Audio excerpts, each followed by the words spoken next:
రాష్ట్ర ప్రధాన ఆదాయ వనరైనటువంటి వ్యవసాయ రంగాన్ని మరింత పరిపుష్టి చేసి రైతులను స్థితిమంతులుగా చూడాలని స్వర్ణాంధ్ర ఎట్ 2047 లక్ష్యంతో ఈ రంగానికి అగ్రతాంబూలం వేస్తున్నాం.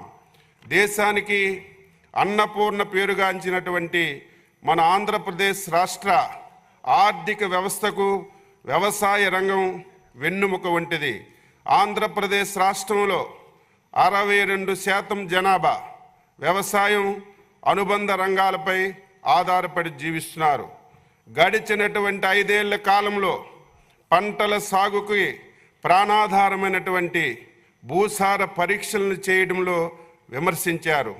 పంటల దిగుబడికి కీలకమైనటువంటి సూక్ష్మ పోషకాలను అలాగే చిన్నకారు రైతులకు అత్యంత అవసరమైనటువంటి వ్యక్తిగత పనిముట్లను రాయితీపై అందించలేదు. రబీ కాలంలో పంటలు నష్టపోయినటువంటి రైతులకు పంటల బీమా సాయంతో అండగా నిలవాలన్నటువంటి బాధ్యతను గత ప్రభుత్వం గాలి కొదిలేసింది.